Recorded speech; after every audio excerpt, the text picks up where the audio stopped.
अलंकार जोशी अपनी acting skill की वजह से उस समय में फिल्म मेकर्स की पहली पसंद बन गए थे। इस चाइल्ड आर्टिस्ट ने दीवार के अलावा कई हिट फिल्मों में अपनी मौजूदगी दर्ज की है। आपको बता दें कि अलंकार जोशी ने ड्रीम गर्ल, सीता और गीता और शोले जैसी हिट फिल्मों में अहम किरदार निभाया था।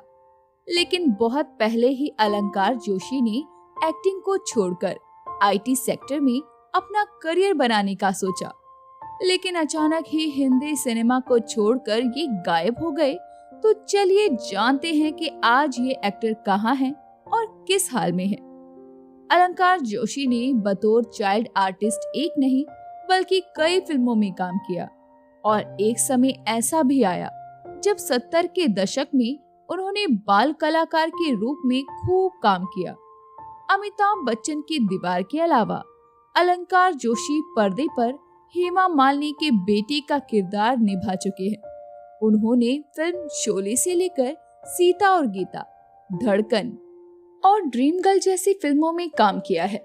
70 से 90 के दशक तक अलंकार जोशी ने हिंदी सिनेमा में खूब काम किया, लेकिन एक समय के बाद उन्हें फिल्में मिलनी कम हो गई। ऐसे में उन्होंने भी बॉलीवुड को हमेशा के लिए अलविदा कह दिया। अलंकार जोशी आईटी सेक्टर की दुनिया के राजा बन चुके हैं। हाल ही में कश्मीर फाइल्स के चलते सुर्खियों में छाई पल्लवी जोशी के भाई हैं अलंकार जोशी। इनकी एक्टिंग देखकर लगता है कि इनके परिवार के खून में ही अदाकारी बसी है। न केवल अलंकार जोशी बल्कि उनकी बहन पल्लवी जोशी भी अपनी एक्टिंग के लिए मशहूर हैं। आपको जानकर हैरानी होगी कि अब दीवार फिल्म में अमिताभ बच्चन के बचपन का किरदार निभाने वाला ये बच्चा अपने परिवार के साथ अमेरिका में रहता है। अलंकार जोशी के 3 बच्चे हैं, एक बेटा और 2 बेटियां। एक बेटी का रुझान भी एक्टिंग की तरफ है। इनकी बड़ी बेटी हेलो मिनी वेब सीरीज में मेन लीड में देखी जा चुकी है।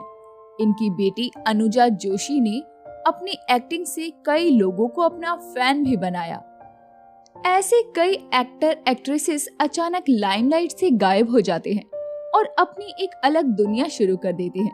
अलंकार जोशी की बड़ी बेटी अनुजा जोशी एकता कपूर के शो ब्रोकन बट ब्यूटीफुल में नजर आ चुकी है, जिसमें लोगों ने उनकी एक्टिंग को खूब पसंद किया था। अलंकार जोशी को 90 के दशक में काम मिलना कम होता जा रहा था, जिसके चलते उन्होंने एक्टिंग के अलावा कुछ और चुनने का फैसला किया। ऐसे कई एक्टर्स हैं जो अपनी अदाकारी छोड़ने के बाद गुमनामी के अंधेरे में खो जाते हैं, लेकिन अलंकार जोशी आईटी सेक्टर में अपने लिए एक नई दुनिया बनाने में सफल रहे। तो दोस्तों, अभी के लिए बस इतना ही। मिलते हैं अगली वीडियो में। तब तक अपना ध्यान रखिए और हमारा इंतजार कीजिए। Bye bye.